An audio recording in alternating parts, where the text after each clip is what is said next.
வணக்கம் டீச்சர்ஸ். இது ஸ்ரீ பாலாஜகம் இருந்து முக்கியமான தலைப்புகளில் இன்றைக்கி நம்ம பார்க்கக்கூடியது எக்கனாமிக்ஸ் பொருளாதாரத்தில் அதாவது உணவு பாதுகாப்பு மற்றும் ஊட்டச்சத்து அப்படிங்கிற டைட்டிலில் கண்டிப்பாக நிறைய கேள்விகள் எடுத்துகிட்டு இருக்காங்க. அதனால் வெரி வெரி இம்பார்ட்டன்ட் ஏரியா அப்படிங்கிறதுனால நம்ம இன்றைக்கி கிளாஸ் பார்க்க ஆரம்பிச்சிடலாம். சரி, இப்போ இது என்ன சொல்ல போகிறோம் அப்படின்னா, உணவு பாதுகாப்பு ஊட்டச்சத்தில் பாருங்கள், ஐநா வரையறை செஞ்சுருக்கோம் என்னன்னு சொல்லிட்டு.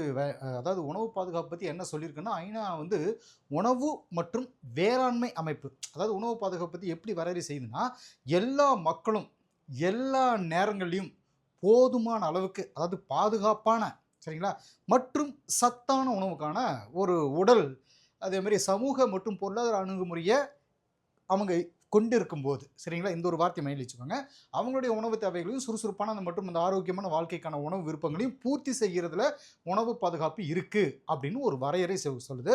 ரொம்ப ஷார்ட்டாக அதை சொல்லியிருக்கு இல்லைங்களா. இது வரிசையாக நம்ம விவரமாக மனப்பாடம் பண்ணிக்கணும். சரி, இந்த விரிவான வரையறை சத்தான உணவு இருக்கணும் அப்படிங்கிறத சொல்லுது, சரிங்களா. வேளாண்மை விஞ்ஞானி முனைவர் எம்எஸ் விஸ்வநாதன் அவர்களோட எம்எஸ் சுவாமிநாதன் அவருடைய கருத்து கூட பார்த்தீங்க அப்படின்னா, சரிவிகித உணவு, பாதுகாப்பான குடிநீர், சுற்றுச்சூழல், சுகாதாரம், ஆரம்ப சுகாதார பராமரிப்பு, ஆரம்ப கல்வி, அந்த மாதிரி இந்த இதுகளுக்கான அந்த உடல், பொருளாதாரம் மற்றும் சமூக அணுகல் அப்படிங்கிறது ஒரு ஊட்டச்சத்து பாதுகாப்பு அப்படின்னு சொல்லி சொல்கிறார். சரி, உணவு மற்றும் ஊட்டச்சத்து பாதுகாப்புடைய 3 அடிப்படை கூறுகள் பார்த்தீங்க அப்படின்னா, உணவு இருப்பு, 2 உணவுக்கான அணுகல், 3 உணவினை உட்கொள்ளுதல் அப்படின்னு சொல்லிட்டு இந்த 3 அடிப்படை கூறுகள் சொல்கிறாங்க. முதல்ல உணவு இருப்பு அப்படிங்கிறத வச்சு நம்ம பார்க்கும்பொழுது இதில் என்ன சொல்கிறாங்க, உணவு இருப்பு அப்படிங்கிறதுல ஒவ்வொன்று வரிசையாக பார்த்தலாம். இதுக்கிடையிலே பாருங்கள், 1960 அமெரிக்கா அப்படின்னு ஒன்று வந்துருக்குது. என்ன சொல்கிறோம்னா, உணவு இருப்பு அப்படிங்கிறது தேவையான அளவுகளில் உணவுப் பொருட்கள் சேமித்து வைக்கிறது, அதான் இருப்புன்னு சொல்கிறோம். இது உள்நாட்டு உற்பத்தி, அப்புறம் இருப்பு சேமித்து வச்சிருக்கக்கூடிய இந்த இருப்பு, இறக்குமதியில் அந்த மாற்றங்களை பற்றின ஒரு செயல்பாடு அப்படின்னு சொல்லப்படுது. ரெண்டாவது பார்த்திங்கன்னா, அந்த உணவுக்கான என்ன சொல்கிறது அணுகல் அப்படின்னு சொல்கிற பாருங்க. அதில் என்ன சொல்கிறாங்கன்னா, உணவுக்கான அணுகல் அப்படிங்கிறது முதல்ல வாங்கும் திறன் பற்றின கூற்று தான். அதனால் இது ஈட்டுதலுக்கான திறன்கள், வேலை வாய்ப்புகளுடைய நெருக்கமாக இணைக்கப்பட்டிருக்கு அப்படின்றது ஒரு தகவல். திறன்களும் அதனுடைய திறமைகளும் வாய்ப்புகளும் ஒருத்தருடைய சொத்துக்கள், அதாவது கல்வியோட தொடர்புடையது, இதெல்லாம் பாருங்கள் ஒன்றோட ஒன்றா மிங்கிளாகி ஒரு கண்டினியூட்டி இருக்கும். ஸோ நம்ம சுதந்திரம் வாங்கினதும் தொடக்க காலத்தில் பார்த்திங்கன்னா வேளாண்மையில் அதிகமாக, அதாவது விவசாயத்தில் அதிக கவனம் செலுத்தினதுக்கு அப்புறமா பார்த்திங்கன்னா தொழில்மயமாக்கலுக்கு முன்னுரிமை கொடுத்துருப்பாங்க. பார்த்திங்கன்னா 1951 56 வரைக்கும் அந்த விவசாயத்துக்காக முதல்ல இந்த திட்டம் போட்டிருப்பாங்க. அப்புறமா தொழில்மயமாக்கலுக்காக 56 62 சொல்லிட்டு போட்டிருப்பாங்க. 1960 முற்பகுதியில் ஸ்டார்டிங்கில் பார்த்திங்கன்னா, அமெரிக்கா தன்னுடைய பொது சட்டம் 480 PL 480 480 அந்த திட்டம் மூலமாக இந்தியாவுக்கு உதவி செஞ்சுட்டு இருந்தது. அமெரிக்க நிர்வாகம், ஃபோர்டு அறக்கட்டளை, இந்த மாதிரியான மனிதநேய அமைப்புகள் உணவு உற்பத்தி அதிகரிக்கிறதுக்கு கோதுமை, அரிசியோட இந்த உயர்ந்த ரக விளைச்சல் வகைகளுக்கான அந்த திட்டத்தை போட்டு அறிமுகம் செஞ்சது. இந்த திட்டம் நீர்ப்பாசன வசதி இருக்கக்கூடிய இடங்களில் சில மாவட்டங்களை தேர்ந்தெடுத்து அதை செயல்படுத்தினாங்க. இப்படியாக பசுமை புரட்சியானது நம்ம நாட்டில் உணவு தானிய உற்பத்தியில் தண்ணீர் அடையிறதுக்கு ஒரு முக்கியமான காரணமாக ஆரம்பிச்சது அப்படின்னு சொல்லிட்டு இதை நம்ம படிப்போம்.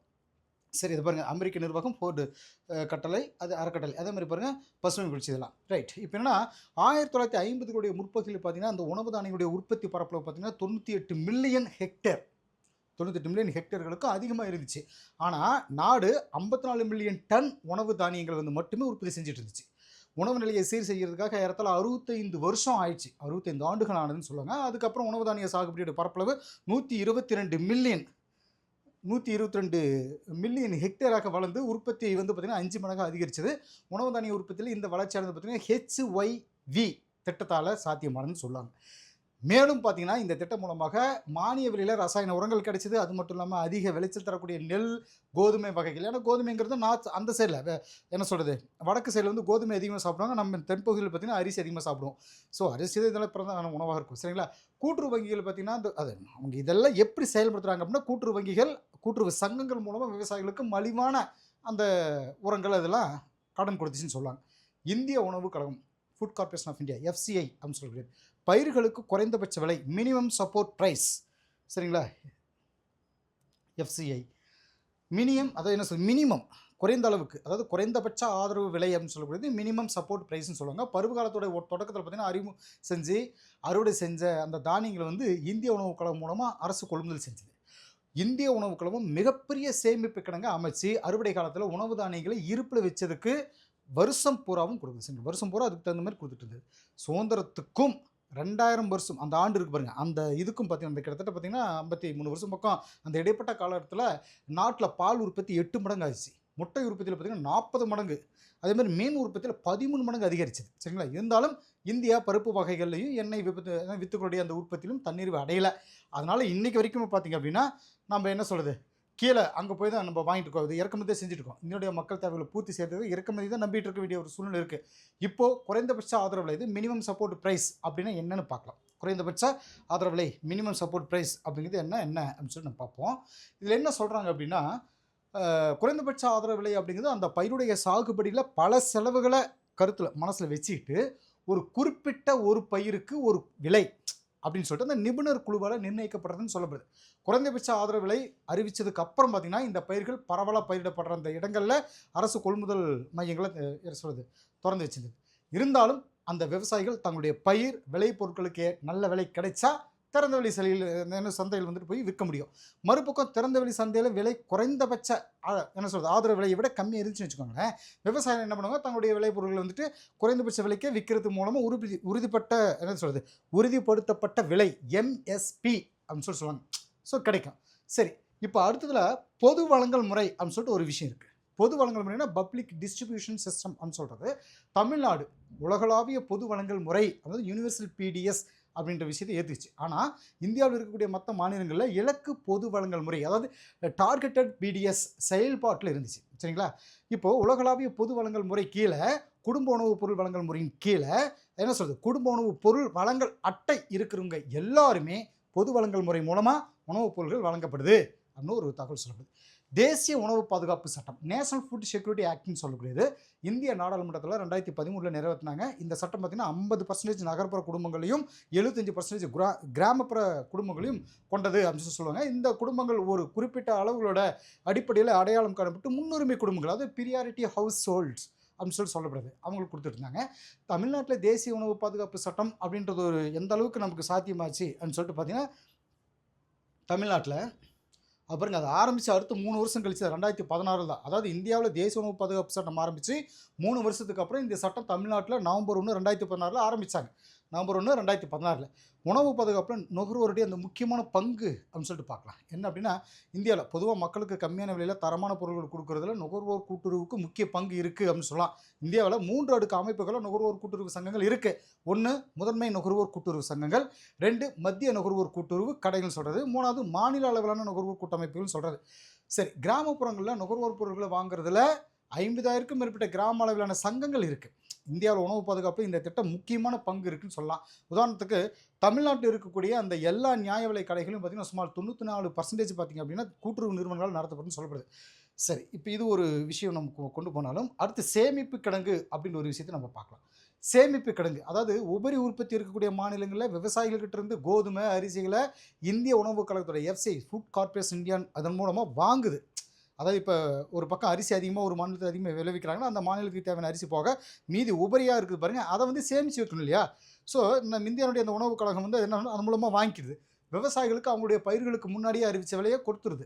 இந்த விலை குறைந்தபட்ச ஆதரவு விலை, அது மினிமம் சப்போர்ட் ப்ரைஸ் அப்படின்னு அழைக்கப்படுது. அது இந்த ஒரு விஷயத்தை இப்படி சொல்லுவாங்க. இந்த பயிருடைய உற்பத்தியை உயர்த்துறதுக்காக என்ன சொல்லணும், விவசாயிகளுக்கு ஊக்கத்தொகை கொடுக்கறதுக்காகவும் விதைப்பு அந்த பருவத்துக்கு முன்னாடியே ஒவ்வொரு வருஷமும் குறைந்தபட்ச ஆதரவு விலை எம்எஸ்பி வந்து அரசாங்கத்தால் அறிவிக்கப்படுது. கொள்முதல் செஞ்ச உணவு தானியங்களை கிடங்குகளை சேமிக்கப்படுது. சரிங்களா? ரைட், இது வரைக்கும் அந்த ஒரு விஷயத்தை பார்ப்போம். இதில் இன்னொரு விஷயம் என்னென்னா, வாங்கும் திறனை, அதாவது வாங்கும் திறன் அப்படின்ற ஒரு விஷயம். வாங்கும் திறன் அப்படிங்கிறது ஒரு அழகு பணம் மூலமாக வாங்கக்கூடிய பொருள்கள் அல்லது சேவைகளுடைய அளவு அடிப்படையில் வெளிப்படுத்தப்படுற நாணயத்துடைய மதிப்பு. சரிங்களா? விலை ஏறப்ப வாங்கும் திறன் குறையுது, விலை குறையிறப்ப வாங்கும் திறன் அதிகரிக்குது. சரிங்களா? ஸோ வாங்கும் திறனை பாதிக்கக்கூடிய அந்த காரணிகள் எது அப்படின்னு சொல்லிட்டு பார்த்தீங்கன்னா, ஒவ்வொன்றா அதிக மக்கள் தொகை, அதாவது இந்தியாவில் மக்கள் தொகை வளர்ச்சி விகிதம் 1000க்கு 1.7 இருக்குது. அதிக மக்கள் தொகை அதிகமான தேவைக்கு வழிவகுக்குன்னு சொல்லலாம். ஆனால் அளிப்புங்கிற விஷயம் வந்து தேவைக்கு சமமாக இல்லை. அதனால் சாதாரண விலையுடைய நிலை அதிகமாக இருக்குது, அதனுடைய விலை வந்து அதிகமாக இருக்குதுன்னு சொல்கிறாங்க. அதனால் ஒரு குறிப்பாக என்ன சொல்கிறது, கிராமப்புற மக்களுடைய வாங்கும் சக்தியை பாதிக்குதுன்னு சொல்லலாம். இதனால் 2வது பாருங்கள், அத்தியாவசிய பொருட்களுடைய விலை அதிகரித்தல் அப்படின்னு சொல்லிட்டு பார்ப்போம். இதில் என்னென்னா, மொத்த உள்நாட்டு உற்பத்தியில் நிலையான வளர்ச்சி, அதே மாதிரி இந்திய பொருளாதாரத்தில் வளர்ச்சி வாய்ப்புகள் இருந்தாலும் கூட அத்தியாவசிய பொருளுடைய விலையில் நிலையான ஒரு அதிகரிப்பு இருந்துட்டு தான் இருக்குது. விலைகளோட அந்த தொடர்ச்சியான உயர்வு வாங்கும் சக்தியை சுரண்டி ஏழை மக்கள் வந்து மோசமாக பாதிக்குது அப்படின்னு சொல்லுவாங்க.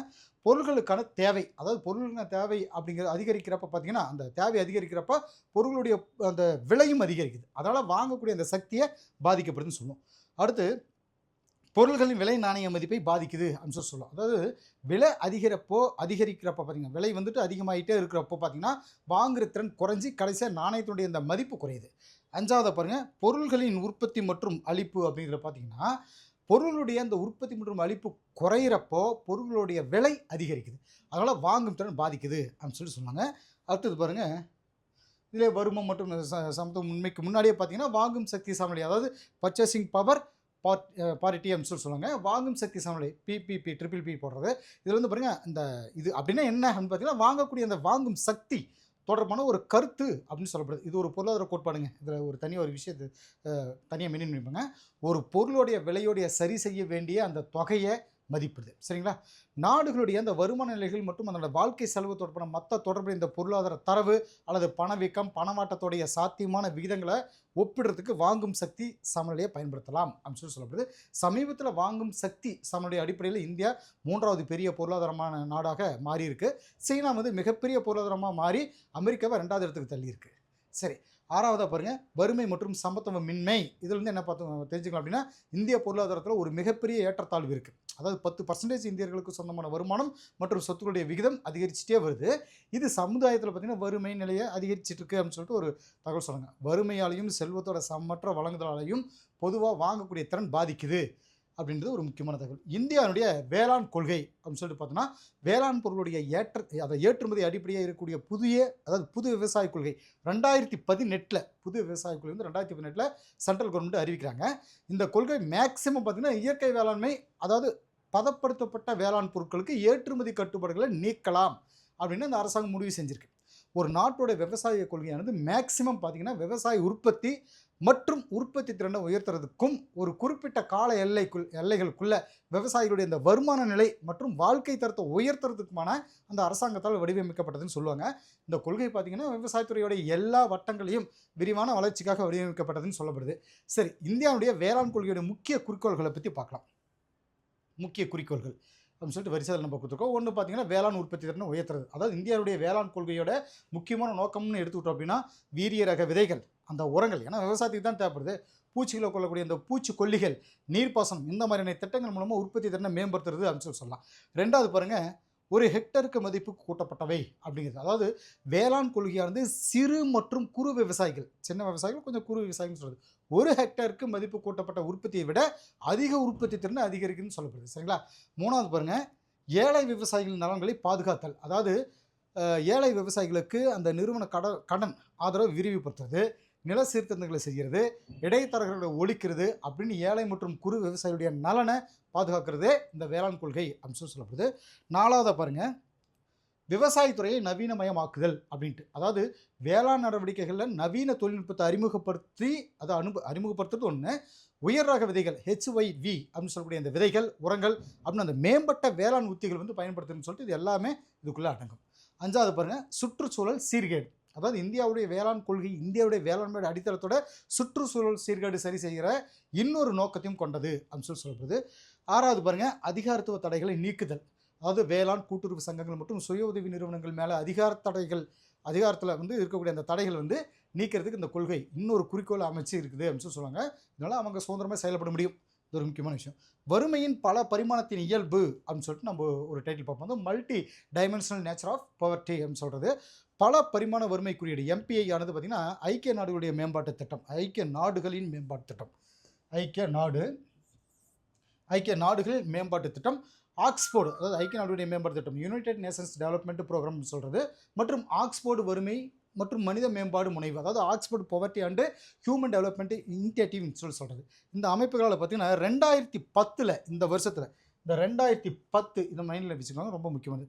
பல பரிமாண வறுமை குறியீடோட அடிப்படை தத்துவம், முக்கியத்துவம் அப்படின்னா என்ன அப்படின்னு சொல்லிட்டு பார்த்தீங்கன்னா, வறுமை கோடு, அது வறுமை அப்படிங்கிறது ஒற்றை பரிமாணம் அல்ல, அது பல பரிமாணங்களை கொண்டது அப்படிங்கிற கருத்தை அடிப்படையாக கொண்டது அப்படின்னு சொல்லப்படுது. சரிங்களா? இப்போ இது வந்து ஒரு முக்கியமான தகவலாக நம்ம எடுத்துக்கிறோம். அடுத்ததாக பாருங்கள், நம்ம தமிழ்நாட்டில் வந்து பல பரிமாண வறுமை குறியீடு அறிக்கை 2018 இது வந்து என்ன நம்ம தெரிஞ்சுக்கிறோம் அப்படின்னா, MPT அப்படின்னு சொல்கிறது. அதாவது கடந்த 10 ஆண்டுகளாக வறுமை குறைப்பில் பார்த்திங்கன்னா தமிழகம் குறிப்பிடத்தக்க முன்னேற்றம் அடைஞ்சிருக்கு அப்படின்னு சொல்லலாம். தமிழ்நாட்டில் இருக்கக்கூடிய மாவட்டங்கள் 3 வகைகளை வகைப்படுத்தியிருக்காங்க. அது என்ன பார்த்திங்கன்னா, உயர் வறுமை மாவட்டங்கள் அப்படின்னு சொல்கிறது, அதாவது 40%க்கு மேலே, புரியுங்களா, அதாவது வறுமை கோட்டுக்கு கீழே வாழ்கிற மக்கள் தொகையில் 40% அதிகமானவங்கன்னு சொல்லாங்க. 2வது பாருங்கள், மிதமான ஏழை மாவட்டங்கள், அதாவது 30%லிருந்து 40% வரைக்கும். 3வது பாருங்கள், குறைந்த அளவிலான வறுமை மாவட்டங்கள் அப்படிங்கிறது, அதாவது 30%க்கும் குறைவு.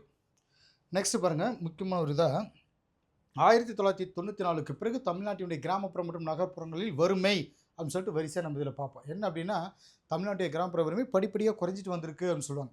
2005க்கு அப்புறம் பார்த்தீங்கன்னா, இந்தியாவில் பல மாநிலங்களோட வறுமை குறைப்பு தமிழ்நாட்டில் வேகமாக இருக்குது அப்படின்னு சொல்லுவாங்க. 2014 to 17 வரையிலான காலங்களில் வறுமை ஒழிப்பு திட்டங்களில் தமிழ்நாடு முன்னிலையில் இருக்குது அப்படின்ற ஒரு தகவல் வந்து இதில் நம்ம படிக்கிறோம்.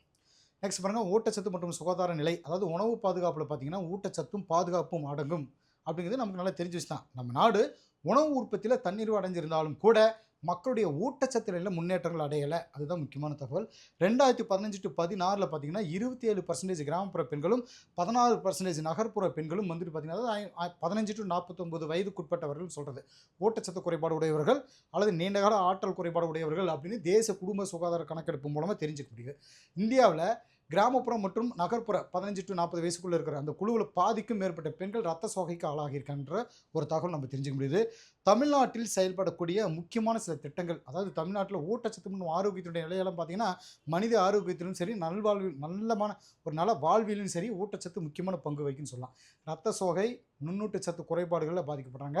இந்த பிரச்சனைகளை நீக்கிறதுக்கு மத்திய மாநில அரசுகள் பல சுகாதார ஊட்டச்சத்து திட்டங்களை ஒருங்கிணைந்த குழந்தைகள் மேம்பாடு திட்டம், அதாவது இன்டெகிரேட்டட் சைல்டு டெவலப்மெண்ட் சர்வீசஸ் அப்படின்னு சொல்லுவாங்க. மதிய உணவு திட்டம், குழந்தைகள் சுகாதார திட்டங்கள், அதாவது ரீப்ரொடக்டிவ் அண்ட் சைல்டு ஹெல்த் ப்ரோக்ராம்னு சொல்லப்படுது, மற்றும் தேசிய கிராமப்புற சுகாதார பணி திணி, அதாவது நேஷனல் ரூரல் ஹெல்த் மிஷன் அப்படின்னு சொல்கிறது. இந்த மாதிரியான பல திட்டங்கள் வந்து கவனம் செலுத்திட்டு தான் வந்துட்டு இருக்காங்க. ICDS திட்டம், அது மட்டும் இல்லாமல் தமிழ்நாட்டில் இருக்கக்கூடிய புரட்சித் தலைவர் எம்ஜிஆர் சத்துணவு திட்டம், இதோடைய செயல்திறன் நாட்டோட மிகச்சிறந்த ஒன்றாக செயல்படுது. இப்போ தமிழ்நாட்டில் செயல்படக்கூடிய முக்கியமான திட்டங்கள் அப்படின்னு சொல்லிட்டு ஒரு சிலது பார்க்கலாம். இதில் என்னென்னா, ஃபஸ்ட்டு டாக்டர் முத்துலட்சுமி ரெட்டி மகப்பேறு நலத்திட்டத்தின் கீழே ஏழை கர்ப்பிணி பெண்களுக்கு ரூபாய் 12,000 நிதி உதவி கொடுத்துட்ருக்காங்க. 2வது பாருங்கள், முதலமைச்சரின் விரிவான சுகாதார திட்ட அந்த காப்பீட்டு திட்டம், chief ministers comprehensive health insurance scheme அப்படின்னு சொல்கிறது 2011-12 இந்த திட்டம் தொடங்கப்பட்டது. இதனுடைய நோக்கம் அனைவருக்கும் உடல்நலம் வழங்குகிற நோக்கத்தில் அரசாங்கத்தில் இலவச மருத்துவம் மற்றும் மறுவை சிகிச்சை வழங்குறது அப்படின்னு சொல்லப்படுது. 3வது பாருங்கள், தமிழ்நாடு சுகாதார அமைப்பு திட்டங்கள்னு சொல்கிறது, தமிழ்நாடு ஹெல்த் சிஸ்டம் ப்ராஜெக்ட் அப்படின்னு சொல்கிறது. இலவசமாக ஆம்புலன்ஸ் சேவைகள் அறிமுகப்பட்டிருக்கு, 108 ஆம்புலன்ஸ் சேவை, இதெல்லாம் அதன் மூலமாக சொல்லப்படுது. அடுத்ததாக பாருங்கள், 4வது பள்ளி சுகாதார திட்டம், பள்ளி ஸ்கூல் ஹெல்த் ப்ரோக்ராம் சொல்கிறது. விரிவான சுகாதார சேவையாக அரசு மற்றும் அரசு உதவி பெறக்கூடிய அந்த பள்ளிகளில் படிக்கக்கூடிய எல்லா மாணவர்களுக்கும் கொடுக்குது. 5வது பாருங்கள், தேசிய தொழுநோய் ஒழிப்பு திட்டம், நேஷனல் லெப்ரசி எரிடிகேஷன் ப்ரோக்ராம் சொல்கிறது, எரடிகேஷன் ப்ரோக்ராம் அப்படின்னு சொல்கிறது. இதன் மூலமாக எல்லா தொழுநோய்களையும் கண்டுபிடிச்சி தொடர்ச்சியான சிகிச்சை கொடுக்கறது நோக்கமாக வச்சு மாநிலத்தில் செயல்படுதுன்னு சொல்லுவாங்க. அடுத்து பாருங்கள், தமிழ்நாட்டில் சில ஊட்டச்சத்து திட்டங்கள் அப்படின்னு சொல்லிட்டு ஒரு சிலது பார்ப்போம். தமிழ்நாட்டில் சில ஊட்டச்சத்து திட்டங்கள் என்ன அப்படின்னா, ஃபஸ்ட்டு வந்து புரட்சித் தலைவர் எம்ஜிஆர் ஊட்டச்சத்து உணவு திட்டம் சொல்லுவாங்க. 2வது பாருங்கள், ஆரம்ப கல்விக்கு தேவையான தேசிய ஊட்டச்சத்து ஆதரவு திட்டம், இது அப்படியே வரிசை மனப்பாடம் பண்ணிக்காங்க, ரொம்ப முக்கியமானது. பொது ICDS திட்டங்கள் மற்றும் உலக வங்கி உதவியுடன் ஒருங்கிணைந்த குழந்தைகள் மேம்பாடு சேவைகள். 4வது பிரதம மந்திரி கிராமோதய யோஜனா திட்டம். அப்புறம் 5வது பாருங்கள், தமிழ்நாடு ஒருங்கிணைந்த ஊட்டச்சத்து திட்டம். 6 மதிய உணவு திட்டம். ஓகே, இந்த டைட்டில் இருக்கக்கூடிய முக்கியமான தகவல்கள் தான். பார்க்கறது கொஞ்சம் சிம்பிளாக தெரிஞ்சாலும் கூட ரொம்ப முக்கியமானது. அதாவது இதில் ஒவ்வொன்றுமே ஒவ்வொரு பாயிண்ட்ஸும் நமக்கு சிம்பிளாக தெரிஞ்சாலும் இந்த மாதிரி ஏரியாவிலேருந்து தான் கேள்விகள் எடுக்கிறாங்க. ஸோ நம்மளும் படிக்கிறோம், ரொம்ப கஷ்டமான விஷயத்தில் படிச்சுட்டு இருக்கோம். கடைசியாக பார்த்தா இந்த மாதிரி ஒரு சிம்பிளான விஷயங்களை போய் கேள்வியில் எடுத்து வச்சுட்டு இது எங்கேருந்து கேட்குறாங்க கூட தெரியாத அளவுக்கு நம்ம கன்ஃபியூஸ் ஆகிட்டோம். ஓகே டீச்சர்ஸ், இன்றைய கிளாஸ் இதோட கம்ப்ளீட் ஆகுது. தேங்க்யூ.